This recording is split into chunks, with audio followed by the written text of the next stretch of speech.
Sunday, March 26, 2017, and we're here today at the Atlanta History Center in the heart of Atlanta, Georgia.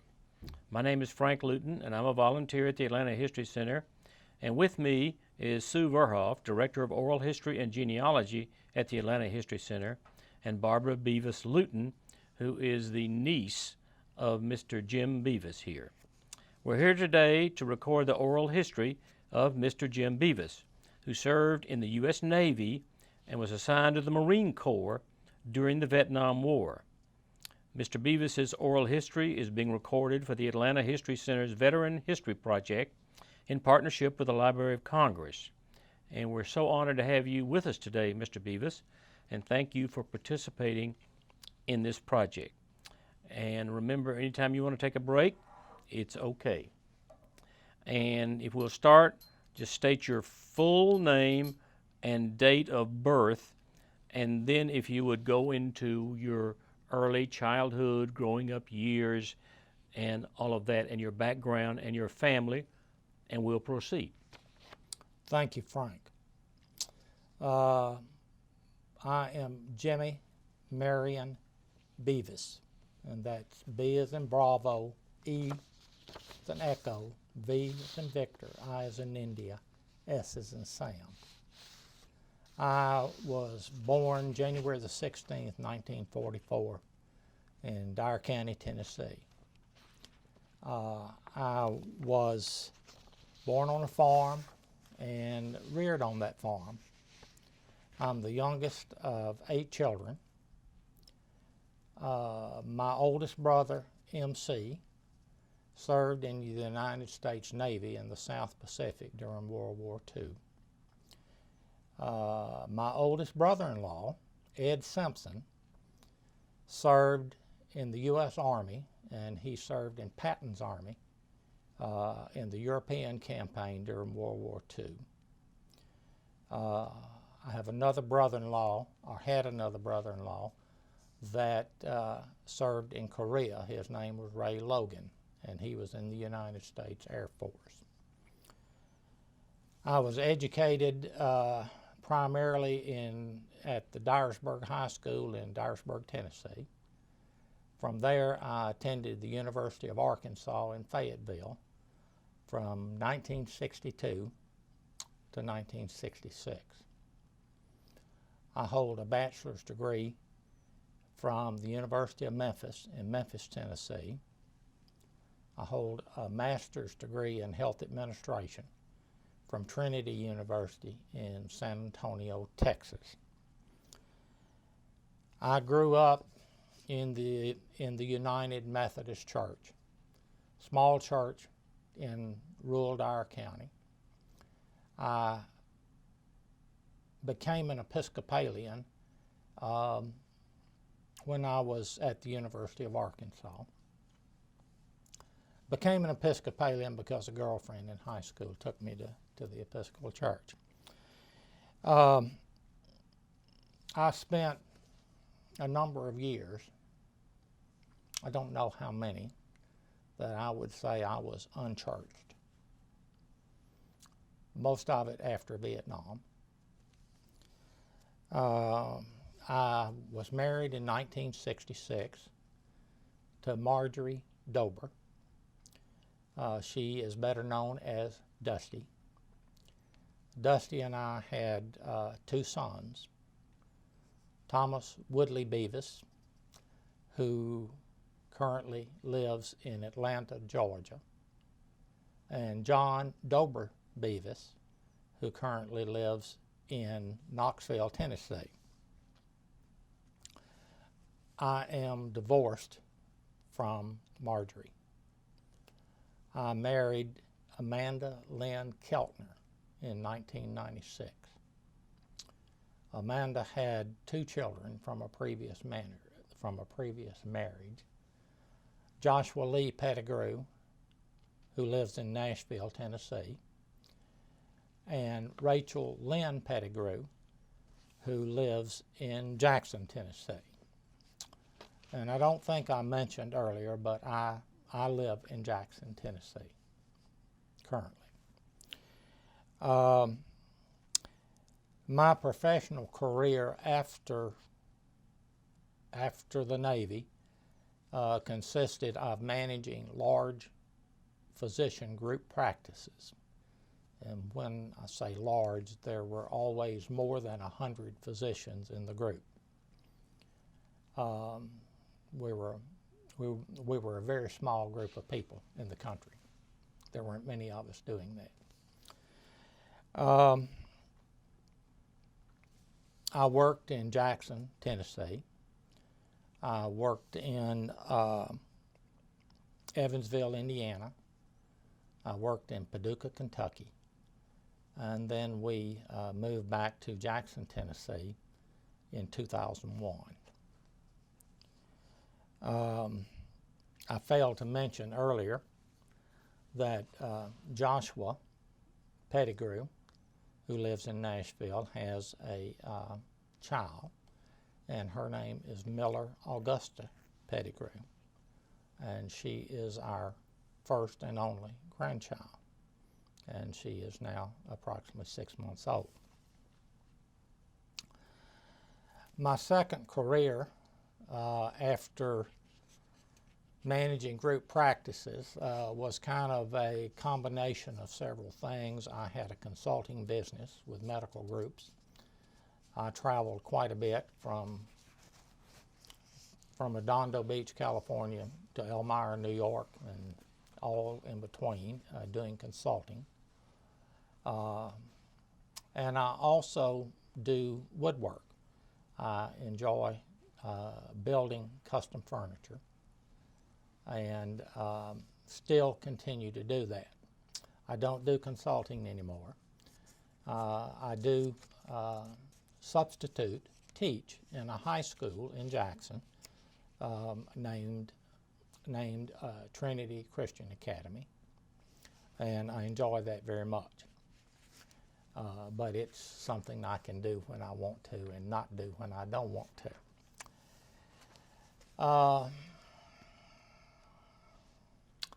I served in the United States Navy from 1966 to 1970. I joined the Navy in 1966 to avoid the draft. I was going to be drafted. Wasn't any doubt about it. I had had my 4-year deferment and lacked 10 hours graduating. But I was going to be drafted anyway. I don't remember any reaction from my family other than my mother. And she was scared.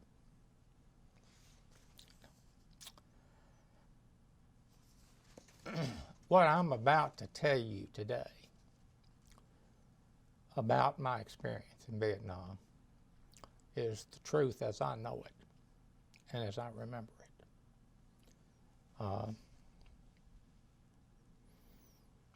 I don't make any excuses for me or for my government or for anybody else.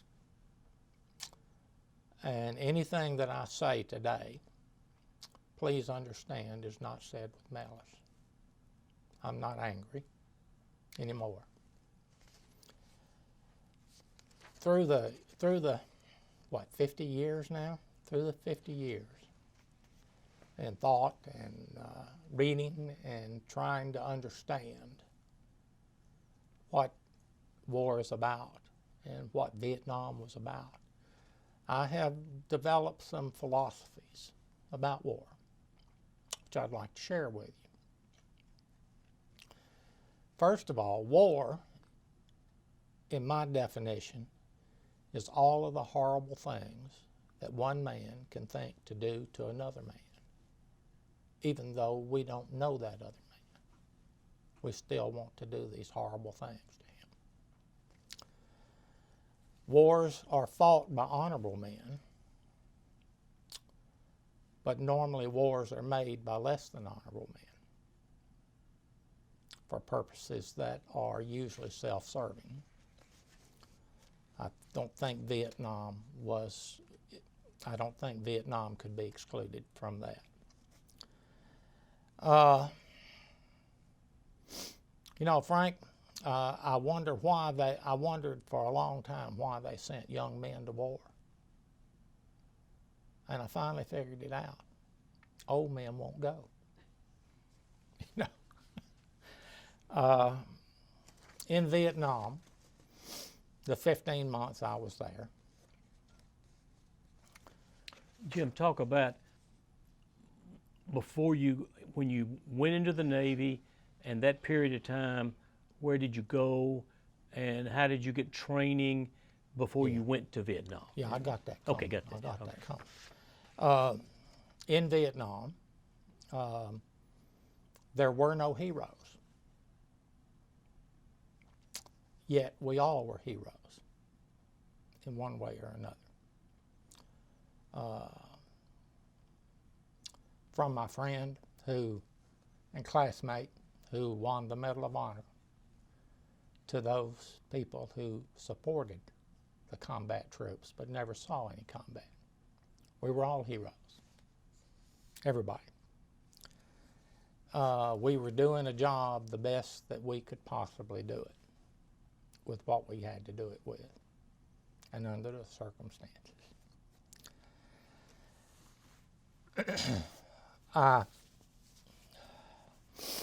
I entered the Navy and I went to boot camp in San Diego at the Naval Training Center.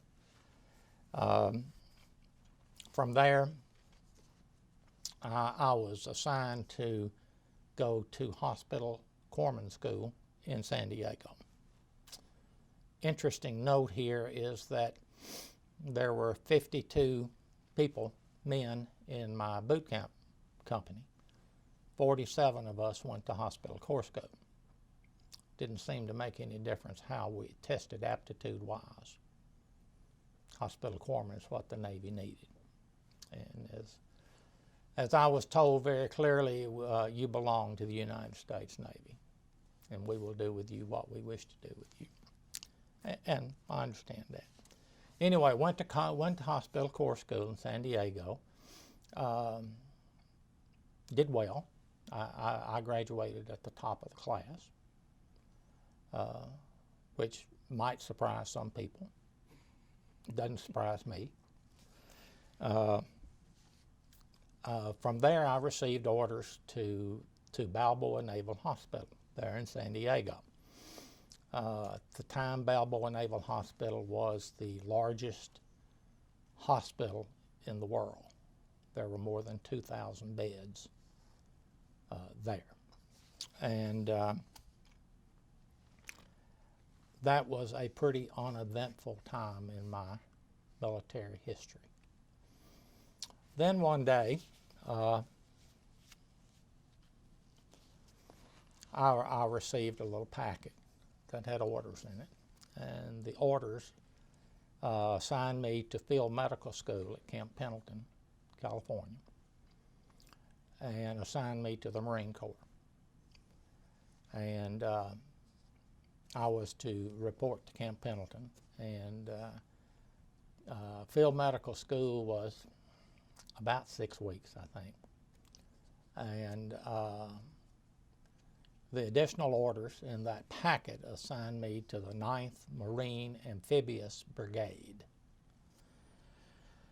I didn't know what the 9th Marine Amphibious Brigade was, and I had never heard of it.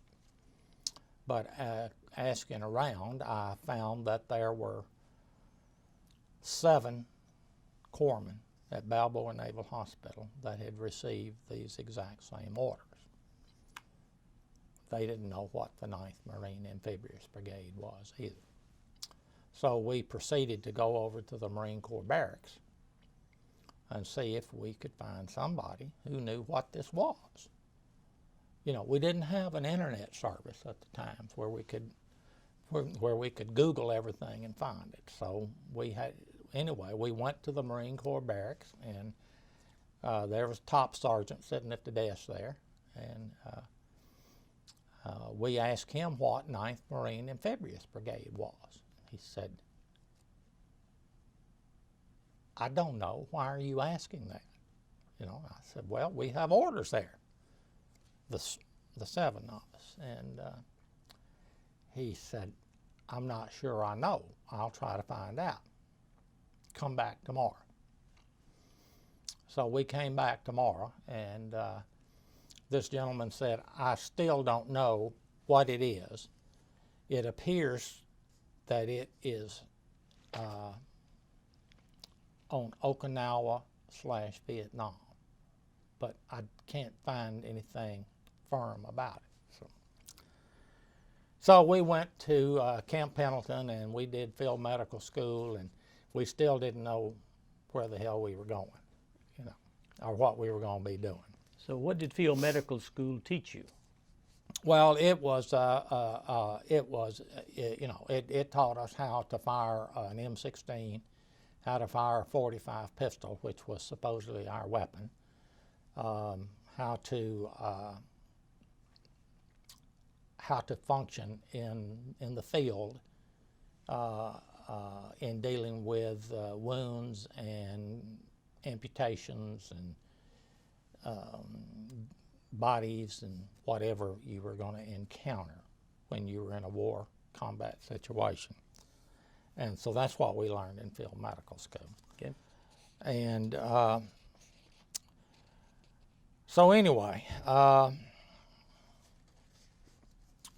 while on leave, before I went to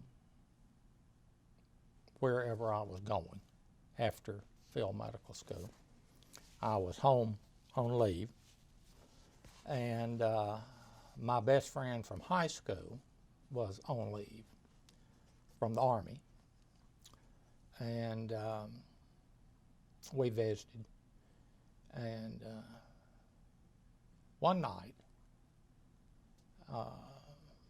shortly before we were both supposed to go wherever we were going, I was going back to California. I don't know where he was going exactly now, but we sat in my dad's driveway in a car until about 3 o'clock in the morning. And we discussed the pros and the cons of doing what we were ordered to do as opposed to going to Canada. And we both came to the conclusion that going to Canada would be a mistake. We could not, at that time, it appeared we could never return to the United States. We could never see our family again. And that it would cause horrible shame to our families. So, probably if either one of us had said, let's go to Canada, we'd have both gone. But we didn't. So, we went our separate ways.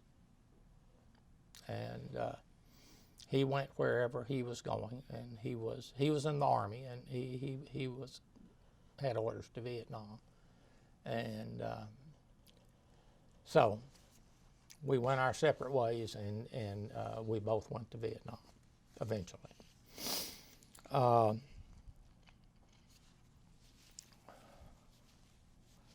Travel for me was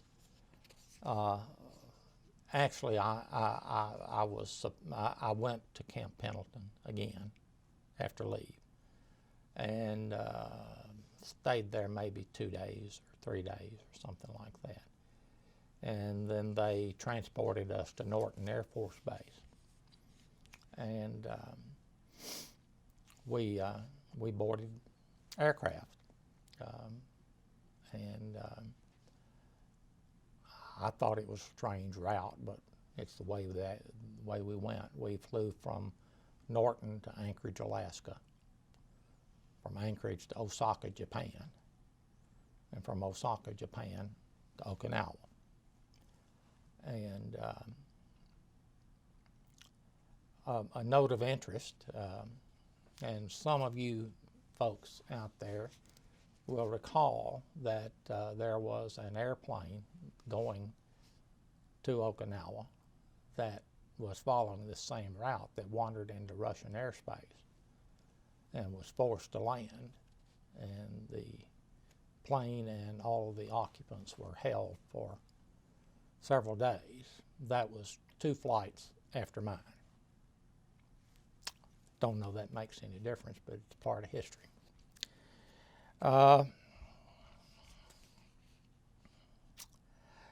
I wasn't sure I could deal, going back to the Canada thing, I wasn't sure I could deal with the shame, even if I lived in Canada.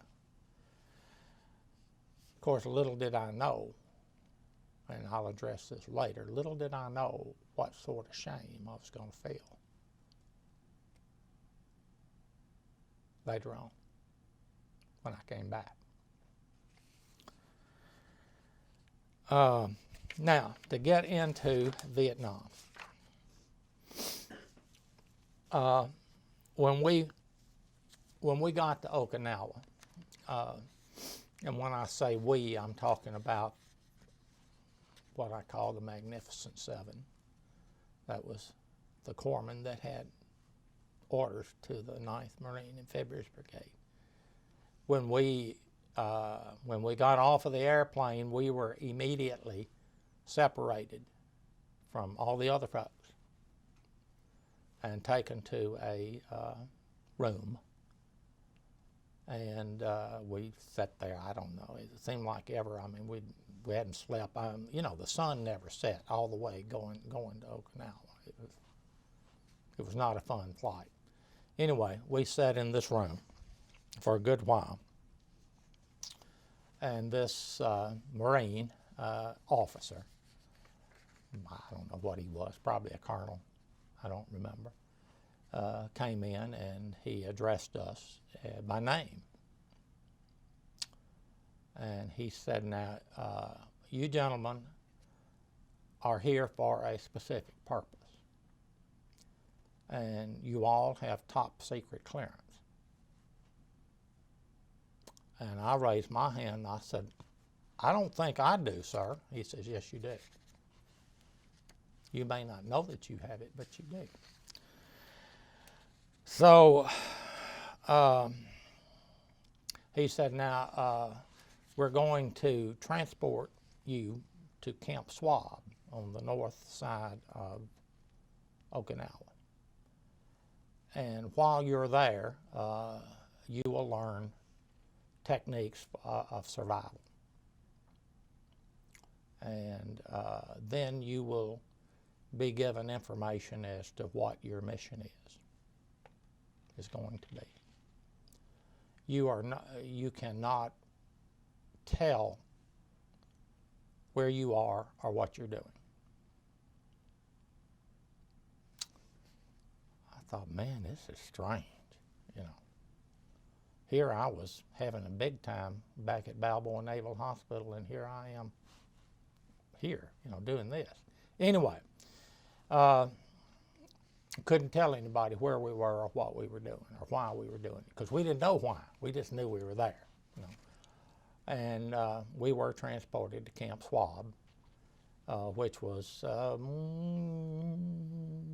not very modern, but it was a place you could sleep, I guess.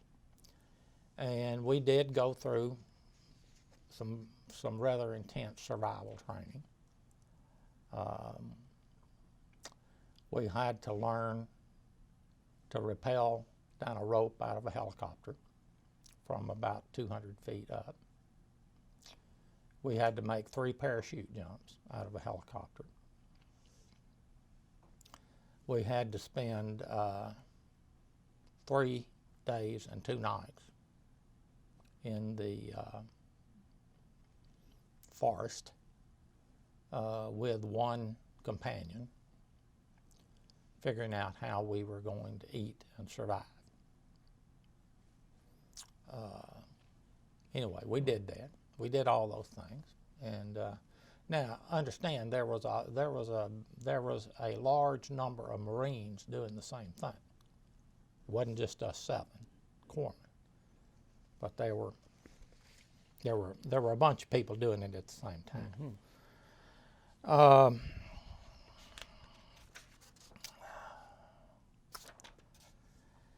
We still don't know what we're doing or why we're doing it.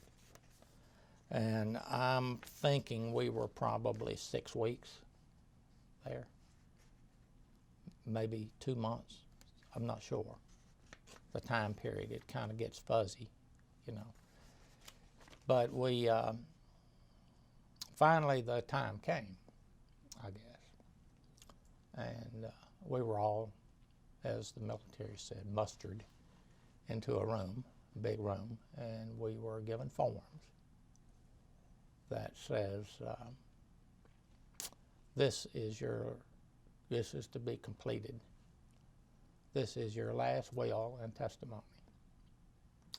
And it is your instructions to whoever you want to have it. Please ask that person that you send this to not to open the envelope until there is communication about you. Well, I sent it. I sent it to my wife, Dusty, and what do you think she did? She opened it. You know, and I figured she probably would. She thought it was a joke and wrote a letter back, ha-ha, about it, you know. Didn't make me feel so good.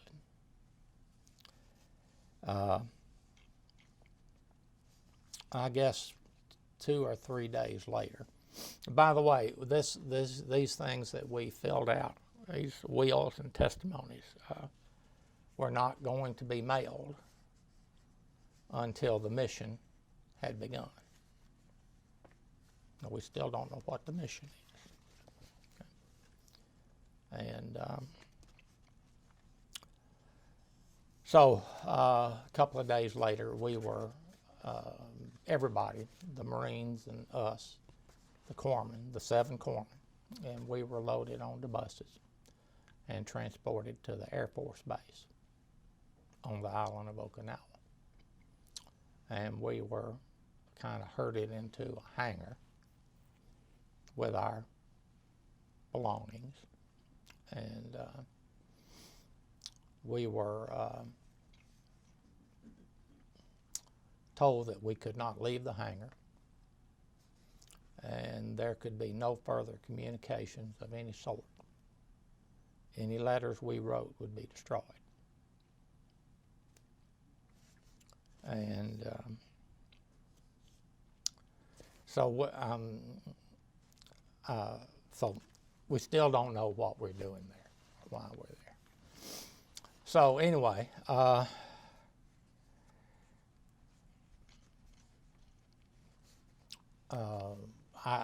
think we were there 2 nights. And on the 3rd day, they brought us a box to put our belongings in and to address them to whomever we wanted to have them. And we were issued combat fatigues at that point in time. So it was quite obvious that we were going into a combat situation. Just still don't know why.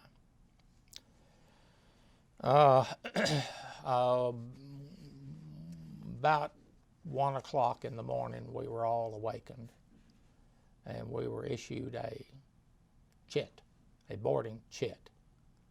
You know, if you weren't in the military, you don't know what a chit is, but it's a little piece of paper that tells you what you're supposed to do, you know. And it said that we would be boarding aircraft at 2:30 that morning. And there was a once again, they mustered us all up at attention and all this stuff, and this guy comes in and he explains to us that we're going to get on this aircraft and we are not going to be allowed to talk after we leave the hangar. It has to be in total silence, in the dead of night, in other words. Still don't know what we're going, where we're going, but anyway, shortly before we were supposed to board the aircraft, same guy came back and calls everybody to muster. And he says, you all are to stand down.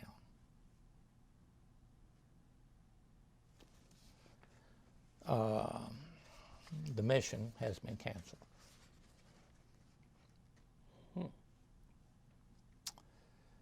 Well, we still don't know what the mission is or was. And so this fellow said, now you will all be bused back to Camp Hansen on Okinawa in the morning. And you will receive further instructions at that point in time. So we went back to Camp Hansen, and once again they separated the 7 corpsmen from the Marines. I don't know why they kept separating us, except, I don't know. Anyway, we were then told that the planned mission that had been aborted was an invasion of North Vietnam, and that we were a part of a group that was going to be dropped in by helicopter around Hanoi. And there would be another group coming from another location that would land by sea. And that that was not going to happen, but we were not to talk about it or tell anybody. And that we would receive further orders later. And that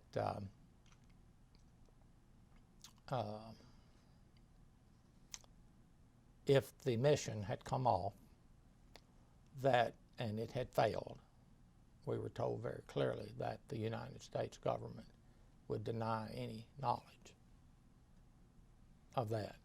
And that's why we had gone through survival training, because if it didn't work, we would have to survive or get out the best way we could, if we could. So that answered the question of why I needed to rappel down a rope out of a helicopter or parachute out of a helicopter, because some of the places would not have been friendly to landing the helicopter that we would have been going into. How did you feel when you learned what the mission was and that it had been canceled?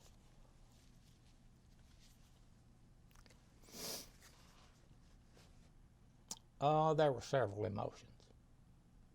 Anger,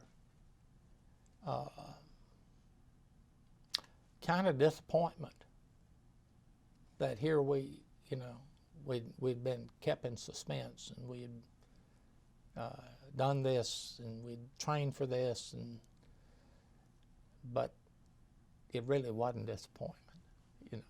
You were glad that it didn't happen. Okay. But we were then left with, now what are they going to do with us? Because I don't think they knew. Now the Marines wasn't a problem. They had plenty of slots in Vietnam to fill with dead Marines. So I mean, they were just... About what month and what year are we talking about here? Oh, Frank. Or just the year? This was in 1968. Okay. Probably summer. Okay. Somewhere summer to early fall in there. Probably late summer. Okay. But so it didn't happen. We we were all, I keep saying all, and when I say all, I'm talking about the Magnificent Seven. You know, we were pretty soon after that, we were all transported to Da Nang.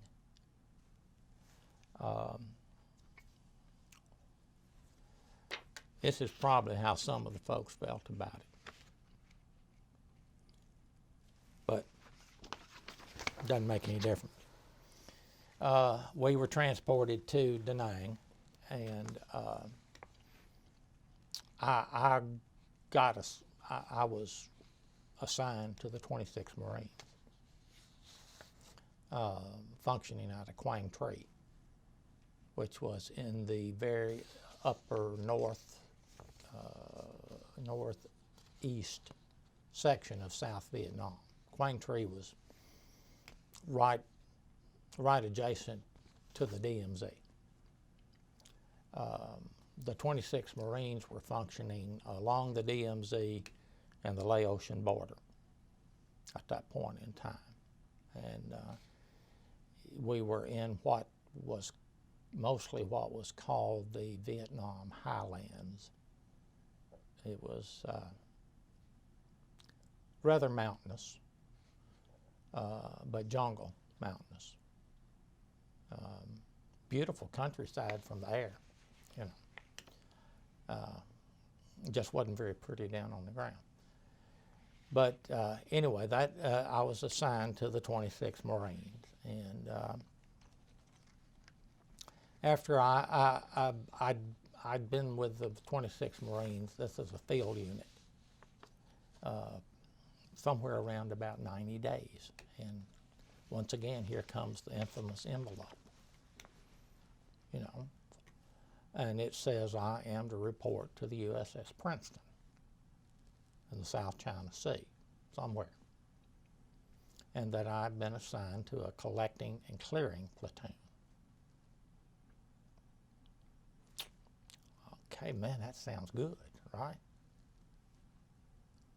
Gonna be on a ship, nice warm ship. They're gonna feed me 3 times a day, which wasn't what we were getting out in the field with the 26th Marines. So made my way, and you got to understand that you didn't just go check in and get on an airplane or a helicopter and go where you were going to go. You had to make your way to wherever you were supposed to be going. So I had to wait until there was a helicopter. Because we were at that time, this part of the 26th Marines I was with was defending a gun emplacement just above the Quezon Valley. Some of you were there, some of you remember the Quezon Valley, some of you may not. So I had to wait for a helicopter that was going back to Quang Tri or Da Nang, because that's where you had to figure out how you were going to get. So anyway, I got a helicopter going to Quang Tri, and then I had to wait there a day or so till I got a helicopter going to Da Nang. And every time you get somewhere, you'd have to go find somebody who knew what they were talking about that you could show them, and they'd tell you what to do. I got to Da Nang, and I got on a, I think it was an LSD. It's a troop carrier type thing. It's like what they bring the boats up into and load them, like what they did at Normandy, how they loaded the beach. Anyway, I missed a point that's real important. I'm going to go back if it's all right. This fella who came into the hangar the first time said the mission was very dangerous and survival was not likely, but it was necessary. And he compared it to the landing at Normandy. So that's going back a ways there. So anyway, I finally got out to the Princeton. Went out on the LSD then put me in a skiff boat type thing and took me over, and they dropped down, you know, the net ladder or whatever it is, and then I climbed up there and I got on to Princeton, you know, and I found where I was supposed to be when I got on to Princeton. Now, the Princeton was a helicopter carrier.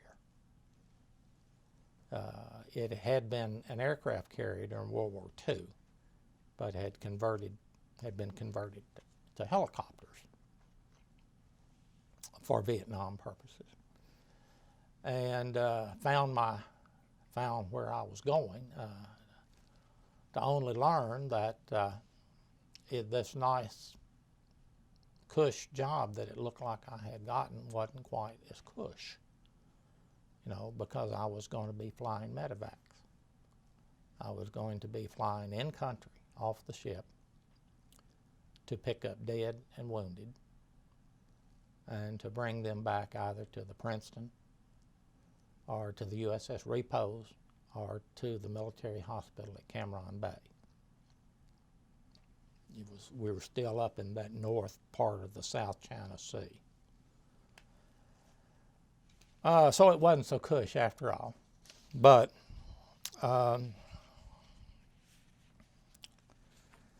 that's what we did. That's what I did for the next 10 or 12 months.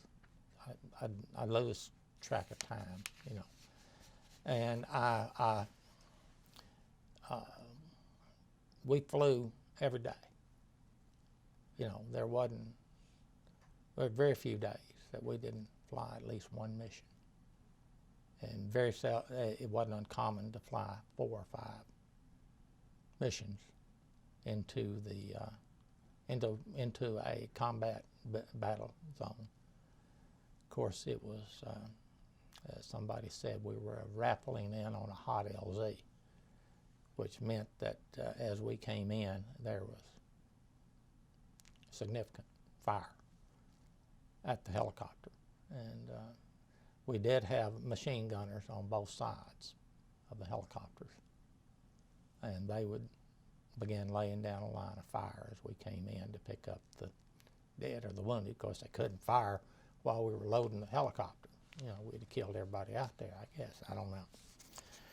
So anyway, we would load folks up and we would take them back to wherever they needed to go. And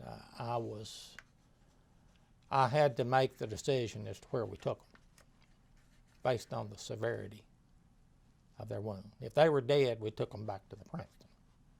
No, there wasn't anything to do but clean them up and put them in a body bag and send them back to Da Nang for embalmment and shipment home. If they had some minor injuries, we'd probably take them back to the Princeton because there was a nice little hospital there. If they were kind of intermediate, then we'd take them to the Repose. If they were amputees or really hurt badly, we'd take them to Cam Bay. So I had to make that decision, spur of the moment type thing.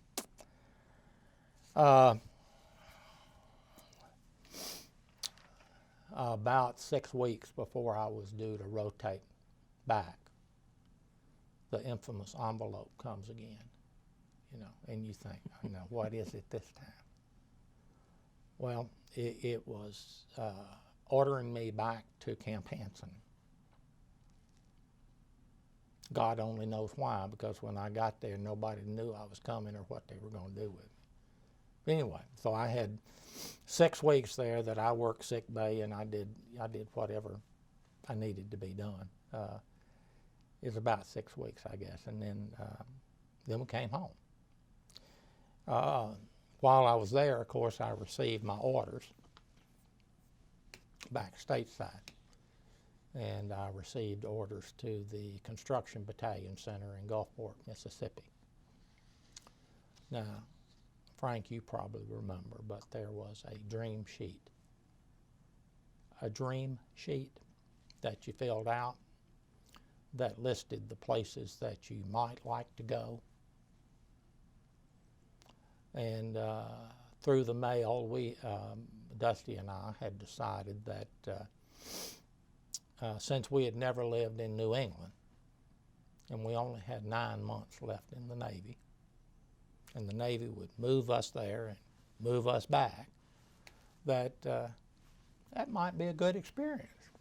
So my dream sheet listed Portsmouth, New Hampshire, Chelsea, Massachusetts, and Bisbane, Maine. I don't know what was at Bisbane, but anyway. When I got orders, I went to Gulfport, Mississippi. But I've often said after I visited that part of the world, after military, that the Lord does take care of drunks and fools, because we would have frozen to death up there because we didn't have the clothes nor the money to buy clothes to be warm. But anyway, didn't happen. We went to Gulfport. We'd been in Gulfport, Mississippi 1 week when Hurricane Camille came into Pass Christian and Gulfport and Biloxi and just annihilated everything, So I thought, well, maybe I need to go back to Vietnam. It might be a little safer, but couldn't do that. Anyway, that pretty much wraps up where I had duty stations and some of the things that happened. Now,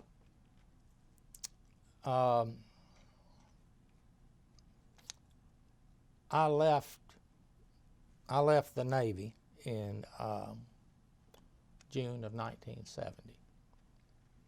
As they said, I mustered out. I never knew what that meant, but that's what I did. And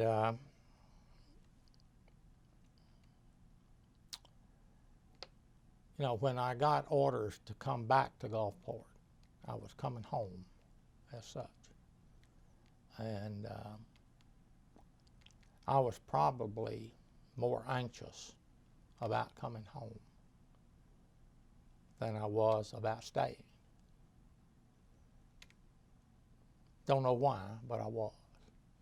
I'll tell you why later in this interview.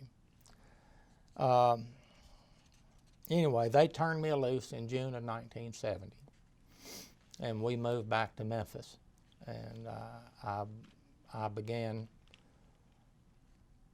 college at the University of Memphis, what was called Memphis State at the time, the same month, and in preparation of completing that that sought-after degree. How did you feel about leaving the Navy? What were the thoughts with the experiences that you had? What did you think about that? Well, Frank, that was kind of interesting because there were some things going on in life at that time that were a little caused some problems.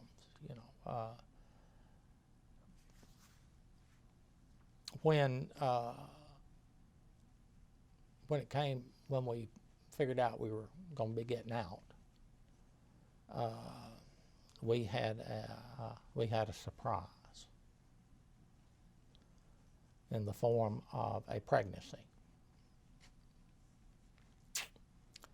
Well, we didn't have any money. We didn't have any insurance. How are we going to take care of that? So I guess we, being young and foolish, we figured it would happen one way or the other. So we went ahead and got out. Now there was some serious thought about remaining in the Navy because of that, but there was only one choice, and that was ship for 6 on the dotted line. Mm-hmm. You had to sign for 6 more years. I could see at least one more tour in Vietnam and maybe 2 in that 6 years. And I wasn't going to do that. So anyway, we rolled the bones, we got out, everything worked out.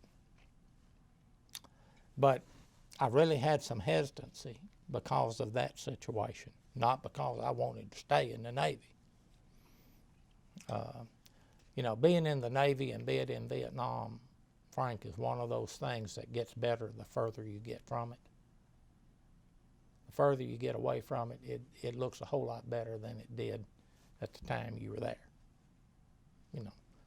And I guess as we age, and I won't use the word mellow because I got reprimanded one time for using that word. Okay. The dean of the graduate school at Trinity University, wonderful man.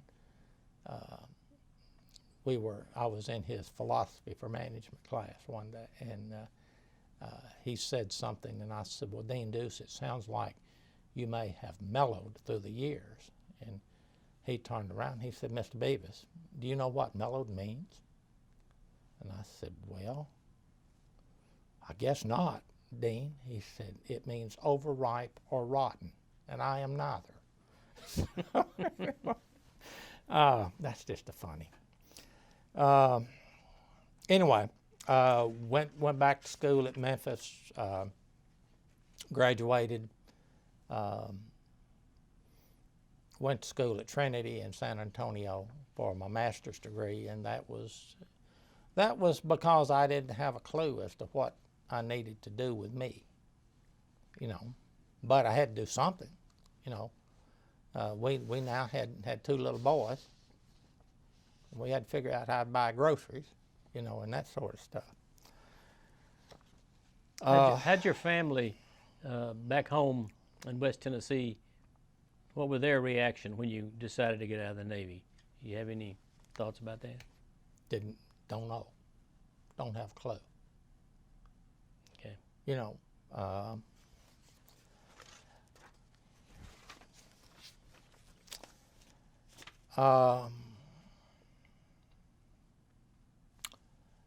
most of my family did not ask me anything about Vietnam or anything about the Navy. I probably needed to talk about it. And I'll tell you why here in just a minute. Okay. I needed to talk about it, I think. Okay. Now, I think I did, you know.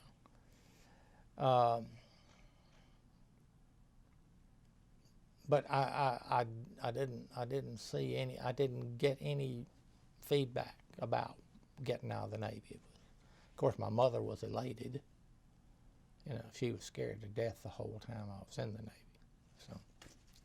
Did she know about all of your Vietnam adventures? No. Okay. I told very few people what I was doing. And because I knew that it would be so horrible for her.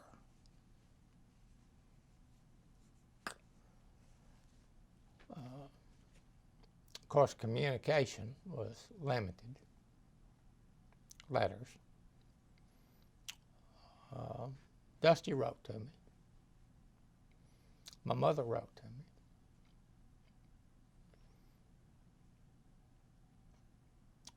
And one of my sisters wrote to me. But nobody else did.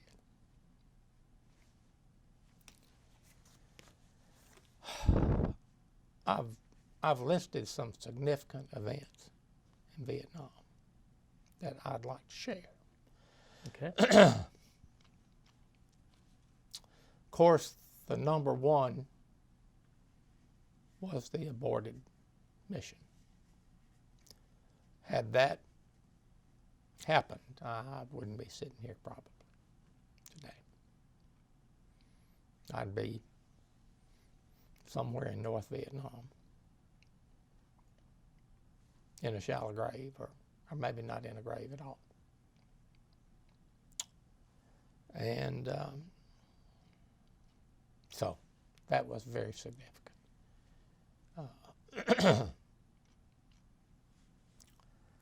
While I was assigned to the Princeton and the Okinawa, I didn't mention that when the USS Princeton rotated back to home port, the USS Okinawa took its place, and we moved everything, helicopters and all, from the Princeton to the Okinawa. And so I flew off the Okinawa too. But while I was doing that, I experienced a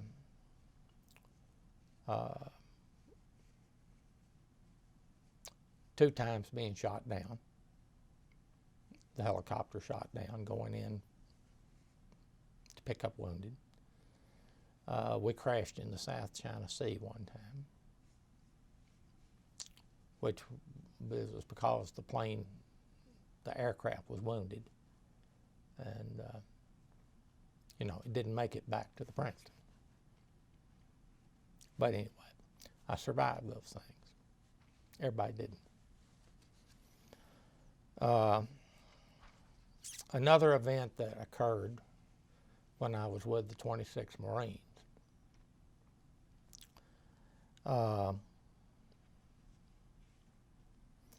we were, and when I say we, I'm not sure who I'm talking about, but probably a battalion of Marines.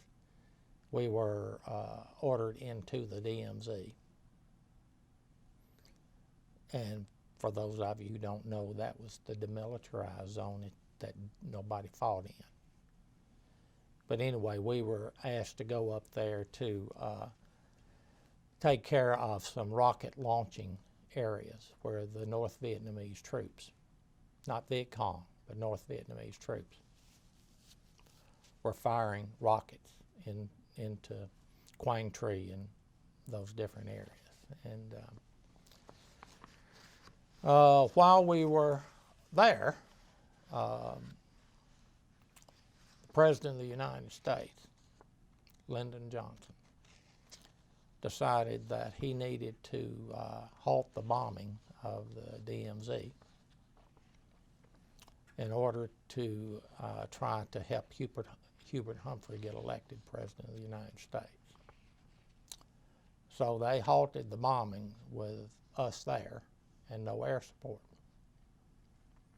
So all we had was small arms, and we were totally surrounded by North Vietnamese troops, and probably some Chinese from China mixed in there, but hardened troops, not guerrillas. And we were cornered between the Ben Hoi River and the ocean, and we couldn't get any air support. And we lost more than 100 men dead in less than 24 hours, and a significant number wounded. Then somebody figured out that he didn't say the New Jersey couldn't fire. New Jersey's a battleship.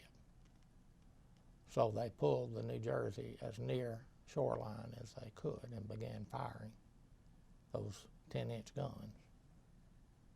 And we were able to get out of the DMZ with what we had, which was not very much at that point in time. That was a significant event because it looked like church was out, all but the shouting.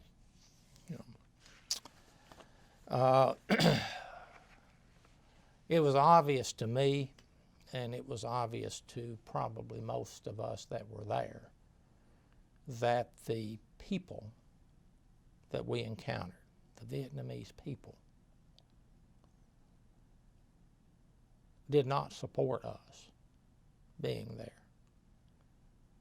And when you really analyze who they were and what they were trying to do, you begin to understand that they could care less who the government was. They didn't care if it's communist. I mean, that's what we were supposed to be fighting against, is the spread of communism, I guess. But the people didn't care. I mean, they were still at the lower rung of Maslow's hierarchy of needs.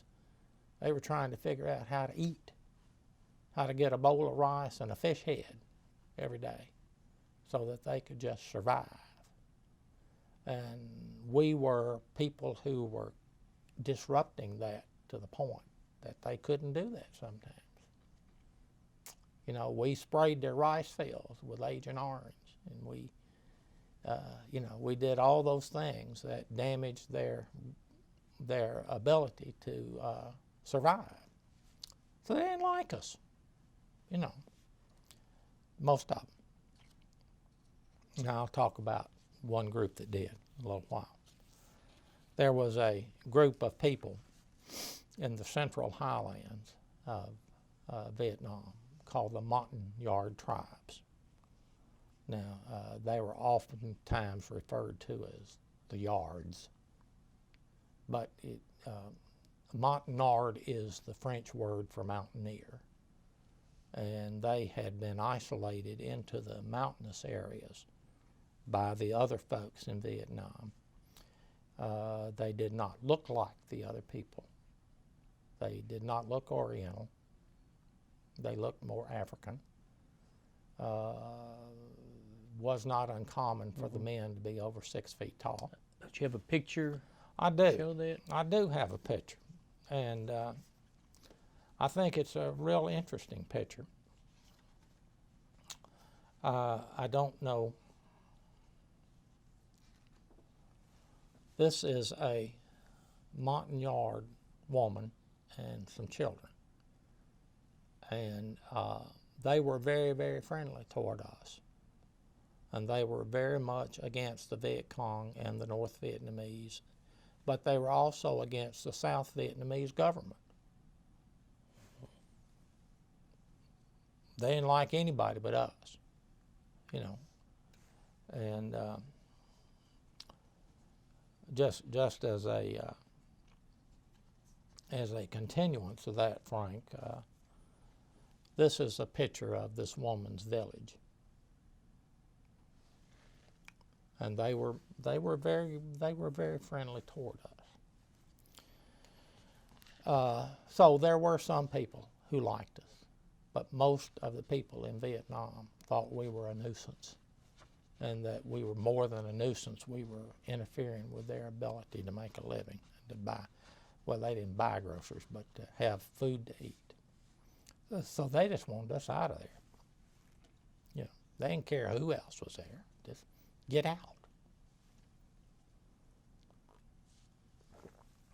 Philosophically, you can't win a war if the people don't support you. It doesn't make any difference whether it's Vietnam or Iraq or Afghanistan, Somalia, or wherever it happens to be that we have tried to impose our will ever since World War II. Can't do it if the people don't support you.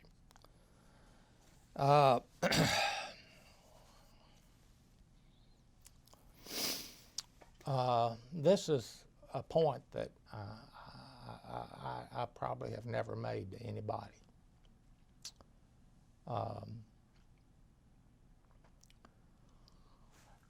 There was a period of more than 60 days that I did not hear from my wife. Wasn't because there wasn't any mail, because I was hearing from my mother. I was hearing from my sister. I didn't hear from her. Now here I am, basically imprisoned. I can't go anywhere. I can't do anything. I don't know what's going on. It was a feeling of helplessness, loneliness, and abandonment.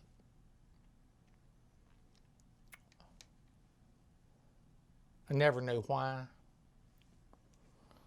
or what her reasons were.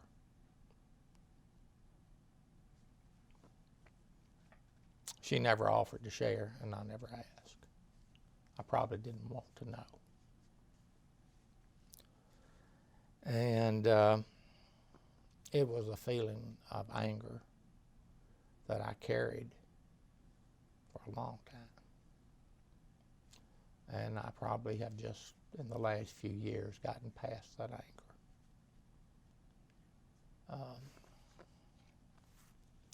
Not sure I've ever told anybody that.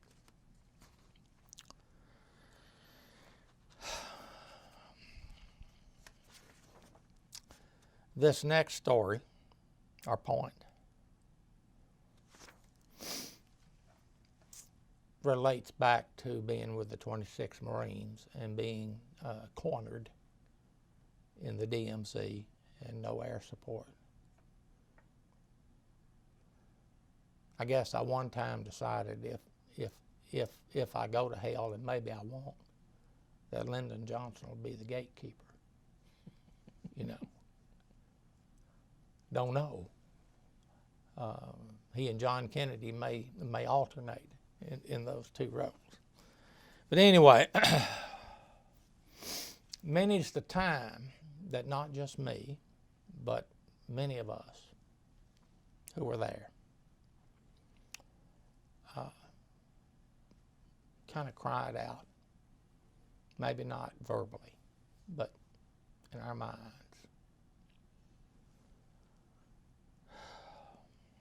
Where are you, God? Are you here? Do you see what's going on? Why are you letting this happen? You know, you look back to your Sunday school and all that, and you're told that God's all powerful.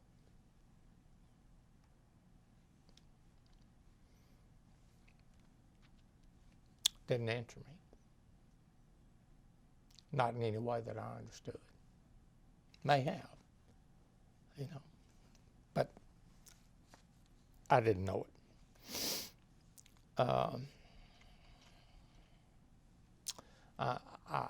I wanted to know, is this your will, God? Is this what you want me to be doing? Me. Is this where you want me to be? Didn't get any answer.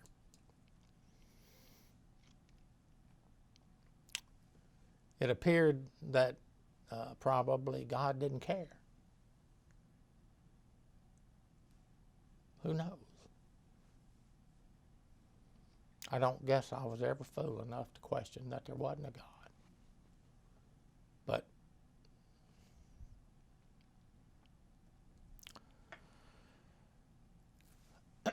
then, one day, 40 years later, or about 40 years, give or take, I was in a place of business in Brownsville, Tennessee, having my chainsaw worked on because I couldn't get it to start. You know, like chainsaws are notorious for. Anyway, I was there and I was waiting for them to work on and get my chainsaw going so I could go home and do what my wife had told me to do, you know. And there was this man that came into this place of business. And he was staring at me. He was looking at me. My boys used to say, "Dad, he's looking at me that way." Well, I never knew what that way was. But he was looking at me that way. And I thought, no, this is strange. Do I know this guy? And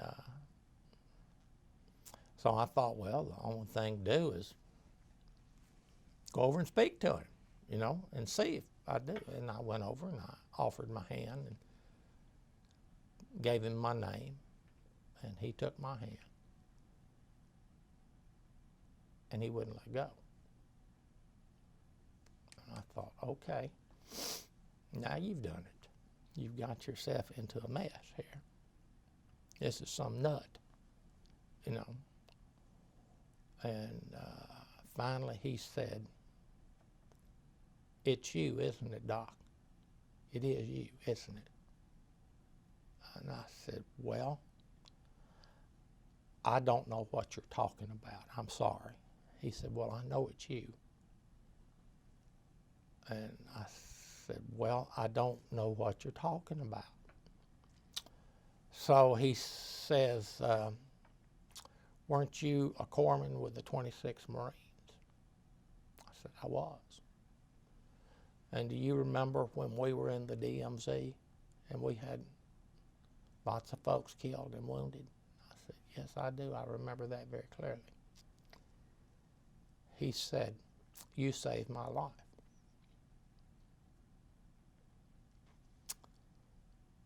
And I said, "Well, how so?" He said, "Well, I was wounded, and you took care of me, and you made sure that I did not bleed to death. And I've wanted to thank you for all these years."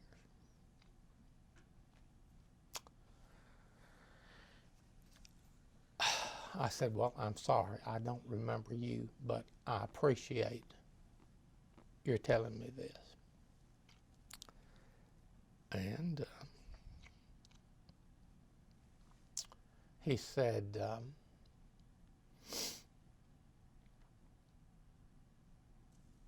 in parting,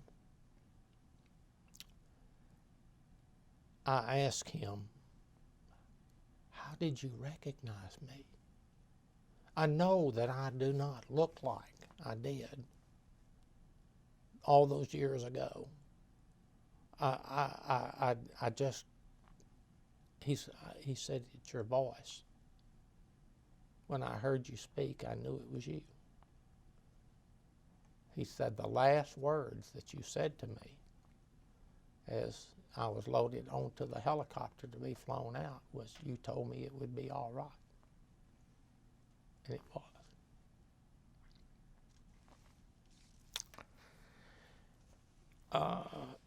So anyway, we parted, and I know who he is. I know where he lives, and I have seen him probably 2 or 3 times after that. But we're not bosom buddies, but you know.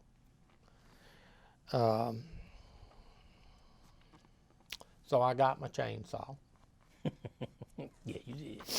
And I left and headed back home, you know. And I got home, and I kept thinking about it. You know, here I am out there cutting these fallen branches down, you know, and all this stuff. And I kept thinking about it. And I guess I finally concluded that, well, you damn fool, that's your answer. That's why you were there. This is just one of maybe many that are walking around today because you were there. Mm-hmm.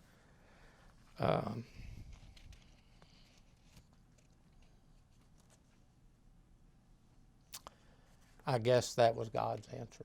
It just came 40 years later, or whatever.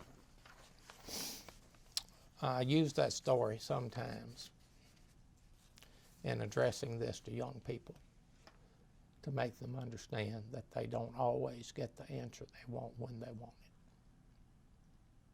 it. But, you know, like I say, it happened. On the return to the United States, as I've said before, I was a little anxious. Didn't know if I was different. Didn't know if my family was different. Didn't know how folks would react to me. We really didn't get the news that you got back here. What did you get?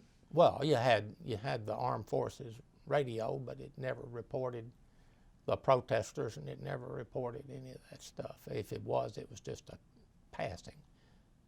So you really didn't know except from what you got through the mail, if somebody wanted to tell you about it. So we flew from nonstop from Okinawa to El Toro Marine Air Station in California. and like I say, nonstop. It was about 15 hours, something like that. Long time on an airplane, I can tell you, because the Navy didn't let them leave with an empty seat on. So you were crammed in like sardines. Anyway, first thing that happened was we were taken off the airplane, and I use this word advisedly, but we were herded into a hangar. Well, now, does that bring back memories? You damn right it does. Excuse the French or the language or whatever. And of course, we were all lined up at these tables, and we were told to unpack all of our belongings and lay them out on the table. We were told to take our clothes off, all but our skivvies, and put those clothes up on the table. And I assume they were U.S. Customs agents, I don't know, came by and inspected every single thing you had. I don't know what they thought I might have had. Probably a joint of marijuana or something. You know, I don't smoke marijuana. Never did there, don't do it here. But I don't know what they were looking for. So finally got through that. Well, that's kind of humiliating, especially after you've been sitting on an airplane for 14 hours and you really are not interested in that. Anyway, we got through that, and they told us we could repack all of our belongings and get dressed. And then we were placed on,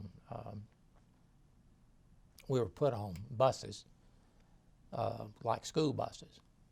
You know, you would have thought coming home we would have at least had a nice, comfortable, air-conditioned bus or something, but school buses. And to be taken to Los Angeles International Airport to begin whatever routing it was to go back home. And I use that word advisedly, home. We got to LAX, and there was this whole herd of people outside the terminal. And they were calling us warmongers and baby killers and other names. Some of them had cans of red paint, which they were trying to spray us with. Some of them had cups of urine they were trying to throw on us. There was an overpass that we had to cross under to get into the terminal. And there were 2 men and 2 women on that overpass with themselves exposed trying to pee on us as we walked under. So that's what we came home to. There. And finally I got in and figured out what, I thought about taking my uniform off. And then I decided that was kind of a dumb thing to do, Jim, because then you couldn't fly free. You know, you're going to have to pay for your airfare. I don't have any money, you know. So anyway, got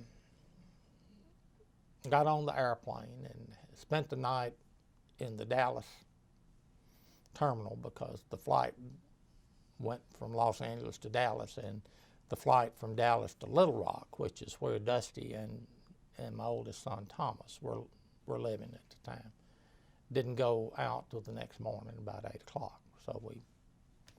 So I had to sit in the terminal all night long, and finally got to Little Rock and called, and nobody answered the phone. So I thought, well, okay. So I got a taxi cab and went to the apartment where she was living, and of course there wasn't anybody there. So I just sat down on the doorstep and leaned back on my suitcase or my sea bag or whatever it was and tried to take a nap. I was sleepy, I was tired, But anyway, she finally got there, and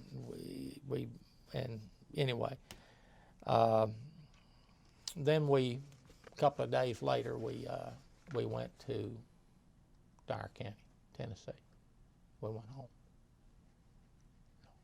for me. And as I have said or mentioned before, nobody really wanted to know anything, or didn't seem to. Didn't ask any questions. Didn't say, well, what was it like? Are you all right? What can we do? No questions. And I thought, well, either they don't care, or they agree with the protesters in Los Angeles that what I have done is a bad thing.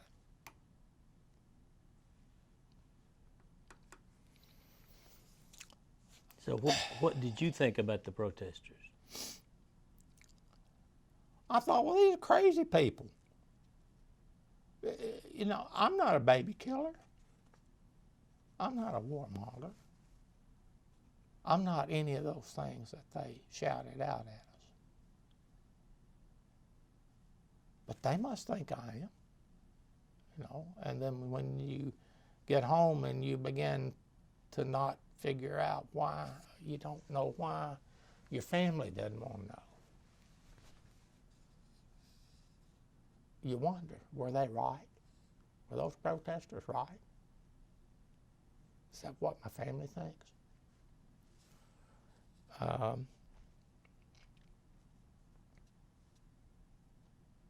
Still don't know. I have asked some family members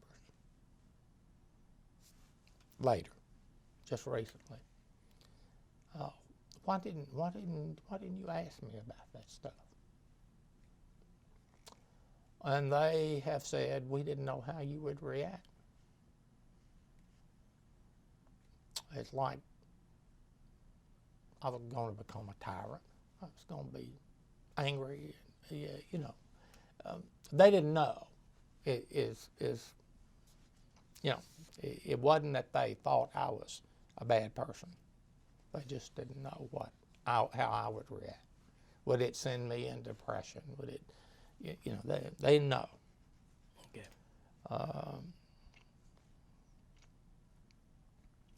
So that was kind of the return home. Then, of course, we had to go to Gulfport and finish up the 9 months or so we had in the Navy. What did you do in Gulfport?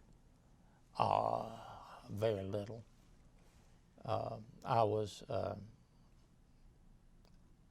Gulfport was where they brought construction people into the Navy to be in the Seabees. And so what I did the whole time I was there was I held sick bay for the recruits that were coming in for their naval training there with the Seabees, and I gave them all of their shots and stuff and drew their blood and all that kind of stuff. So that's what I did, and so it wasn't a very significant thing at all.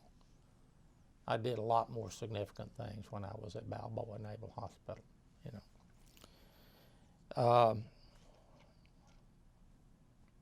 One more point, if we have time. I guess all these feelings and concerns, anger, don't know how they contributed to the rest of my life. And you won't ever know because you didn't, the only way you'd know is if you could live the rest of your life without having that experience. And I don't know. but for a number, my stepson Joshua was in 8th grade, middle school, and his class was reading Red Badge of Courage. And his teacher asked if there was anybody in the class who knew somebody who had been in a war or combat situation that would be willing to come and talk to the class about it. And Josh comes home all excited, and you know, and he relates this to me, and he said, "Jim, I told her you would do it." And I said, "Joshua, I can't do that. I've never talked to anybody about that. Your mama doesn't know those stories. My sons do not know those stories. No, I can't do it. And I won't do it." Well, big tears. You know, it was obvious that he had committed me. And at that age, he would lose significant face if I didn't do this with his classmates. So I said, "All right, Josh, let me tell you what I'll do. I will go. I can't promise you what you're going to hear. I can't promise you how I'm going to be. I don't know, but I will try." And I said, if it is something that I find I can't do, I'll just have to excuse myself. "Oh, great, Jim." So, okay. So I went, and Miss Fowler, who was his teacher, asked Josh to introduce me, and he did. And I stood before this group of 8th grade students, probably 30 or so of them, I don't know. And I was thinking right then as to how am I going to start this? What am I going to say? I don't want to get off into something that's going to be offensive, you know, yet I don't want to be well, I wanted to do well. And I was kind of walking back and forth in front of the room, and I noticed that all eyes were focused on me. All of them. If I went right, they went right. If I went left, they went left. And it was obvious that they really wanted to know what I had to say. And I guess it's the first time that I ever felt like that somebody wanted to know. So I did talk with them several minutes. I didn't get into any of the horrible stuff. I just basically talked to them about what it was like and how you felt and that sort of thing. And it wasn't, we were about to finish, and Ms. Fowler says, "Does anybody have a question?" I thought, oh, geez, I've gotten through this thing, and here you want me to answer questions. You know, I thought, oh, I don't want to answer questions. You know, but I did. And of course, the first question I got asked is, "Did you ever kill anybody?" You know, and, I said, "I don't think so. And I hope I didn't." It's the only answer I had.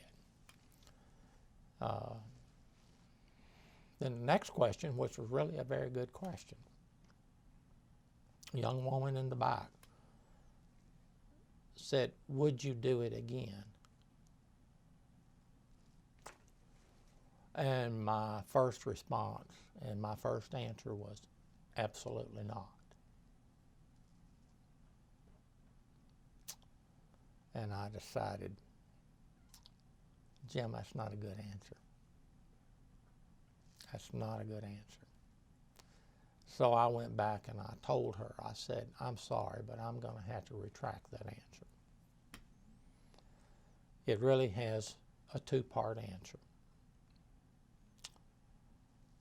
If I were the same age and the situation was the same, yes, I would do it again.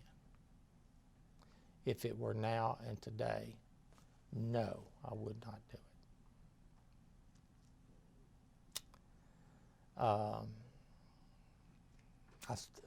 I told the class, I said, I'm sorry, it's a two-part answer, because that sounds like a cop-out, but it's really not.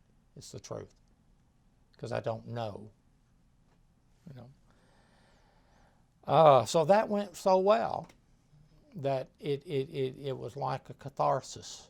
It was like something, a weight had been lifted.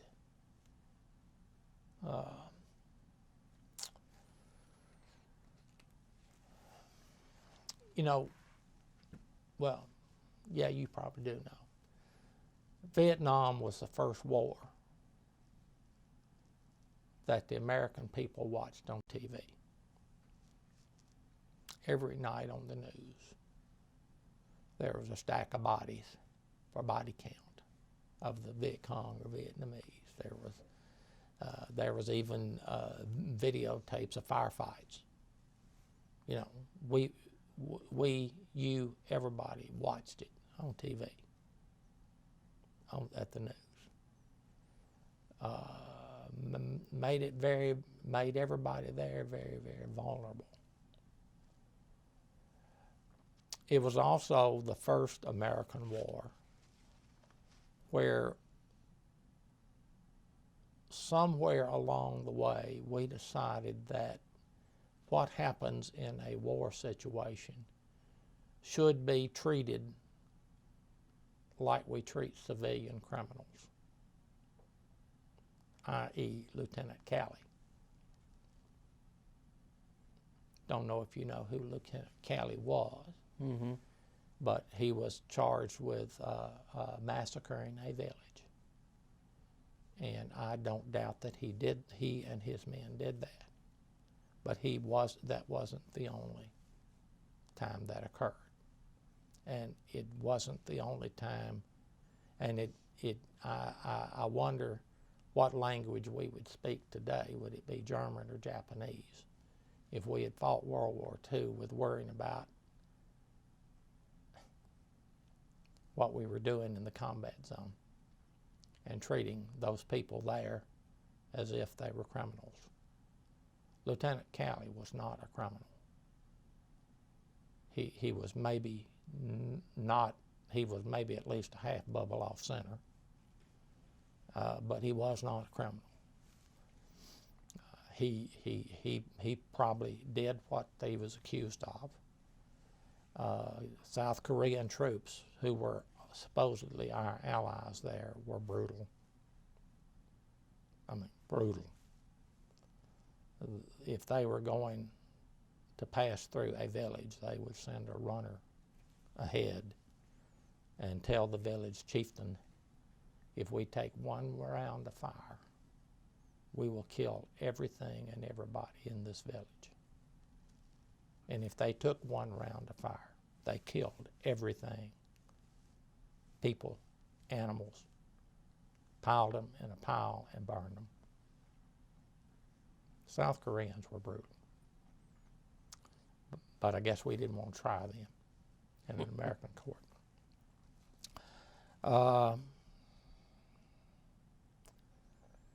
But because of the TV and because of the way military folks were viewed, it made it very, very difficult to not think that what you had done was wrong.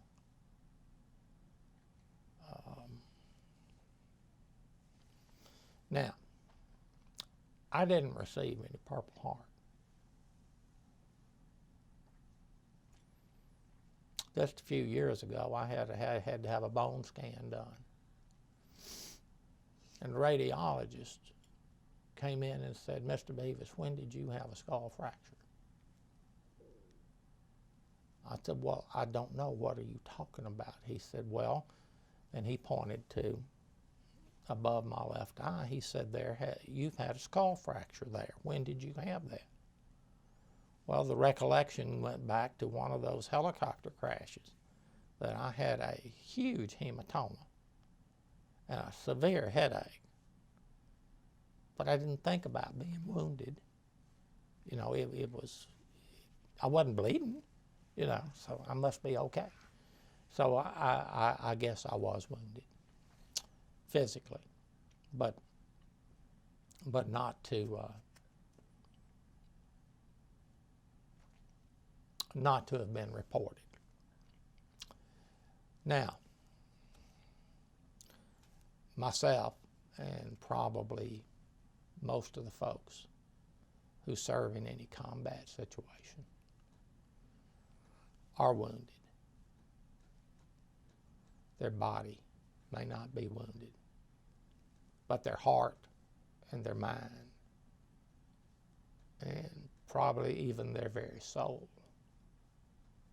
is wounded. And they don't give Purple Hearts for that. And it doesn't heal very quickly, if ever.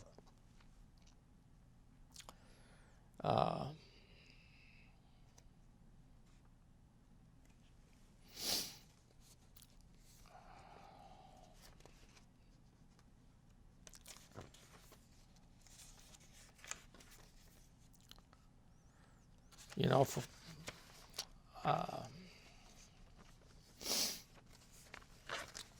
I want to say this. If I didn't say it at the beginning, I want to say it again. What you have heard from me today is the truth as I know it, as I remember it. Can everything I've said be verified? Probably not. We had a way at that time of either not recording or having things disappear that were not advantageous to the political system. And Vietnam was a political war. It was not a war to stop communism. It was not a war to protect the citizens of the United States. It was strictly a political war.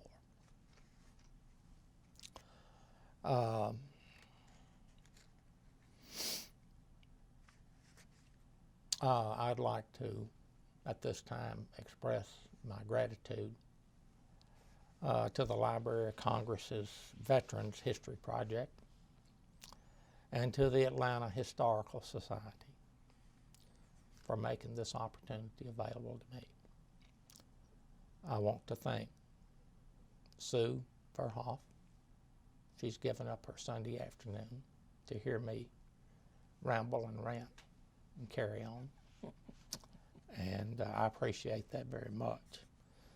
A loving thanks to Frank and Barbara for telling me about this and encouraging me to be here.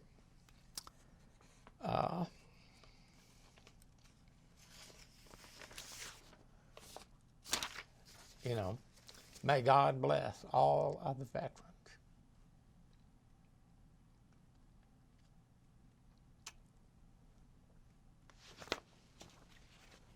And may we all meet again on that other side.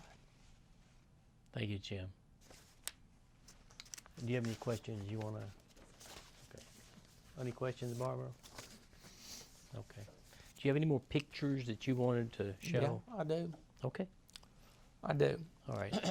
And this is just a picture that I found in my collection, and I decided I really was a damn fool, because nobody in the world would get that close to a water buffalo, but I did, and why I don't have any idea. But myself and somebody, and I don't have any idea who this is, did.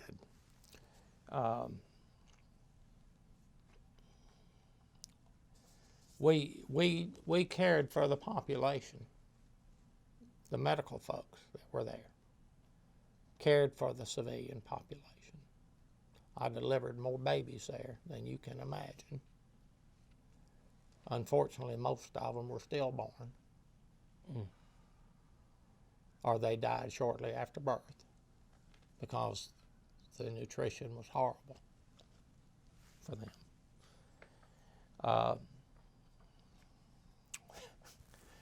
Barbara said that I looked like I'd been on a 3-day drunk in this picture. I haven't. I wasn't. I probably had not had any sleep. We oftentimes would fly 24 hours a day, and sometimes 2 to 3 days at a time, and you'd just catch a cat nap when you could, depending on what was going on and how severe the action was. And so I hadn't been drunk.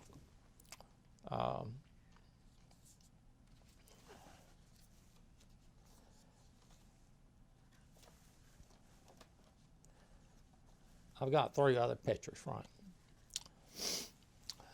This needs to be of note. This is a problem that everybody in Vietnam encountered if they were not really, really careful. We called it jungle rot. Now what this was leech bites that had gotten infected and developed cellulitis within the lower legs of these folks. Marines in particular, who had to tromp through the rice paddies and whatever, because you didn't walk on the dikes, because that's where the booby traps were. But anyway, treatment of choice here, folks, was table salt. It was the quickest way to cure jungle rot. It was not very comfortable for the Marine.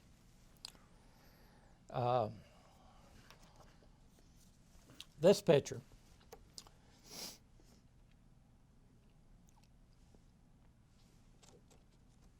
I asked Barbara what this was, and she said it's somebody's rear end.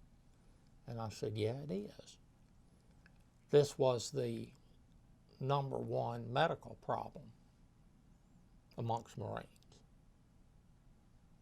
and that was gonorrhea.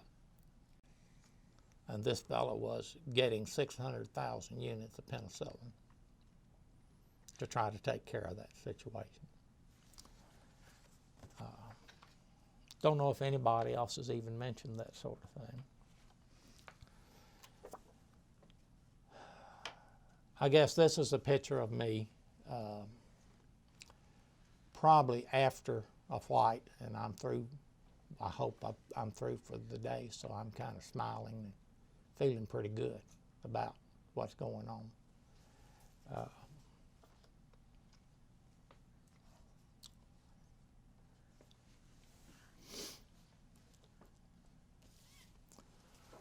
This photograph is of a poster that my 5th grade neighbor made for me, and after interviewing me on Veterans Day of 2016.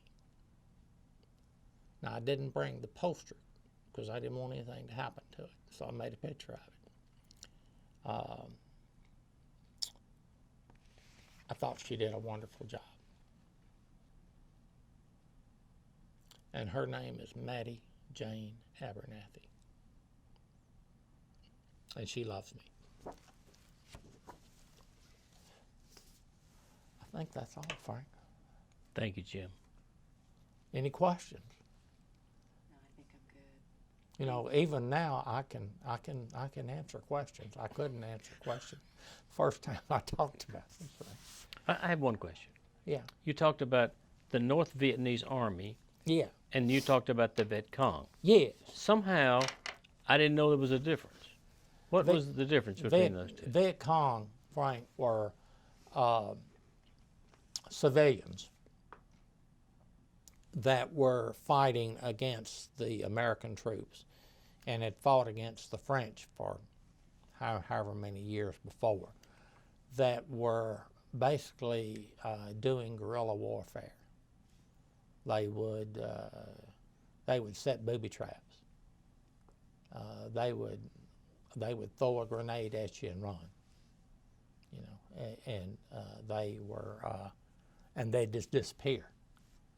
They built the tunnel. They had underground tunnels, and that they would just disappear into, and they had doors over them that you walk along and you didn't notice it. That was the Viet Cong. The North Vietnamese troops were North Vietnamese Army regulars, and they were well trained. They were just as well trained as any American troop that we had in Vietnam. Okay. They were trained mostly by the Chinese and the Russians in North Vietnam. And they were well trained. One thing of interest that I can add here on that is somewhere in that period, in that time, our Marines killed a person that had blonde hair and blue eyes and stood about 6'4". And I never knew whether he was an American defector, whether he was French who had remained behind and was sympathetic to the communist government, whether he was Russian. I never knew, but he certainly was not a Vietnamese. And I only saw that one time. And we picked his body up, and we were, I radioed back and said, what do I do with this? You know, and finally somebody came back and said, bring him to Cameron Bay. So we did. You know, normally I said before we took bodies back to the Princeton and cleaned them up and shipped them out. No, they said bring him straight to Cameron Bay. And so I never knew what he was or who he was. You know. And one last question. Yes. Would you go back and visit the country again?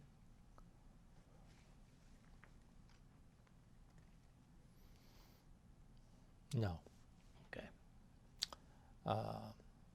I don't hold any malice or hate or anything for the people.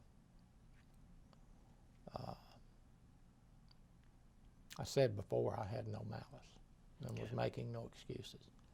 But I probably would not, because there's nothing there that I want to remember.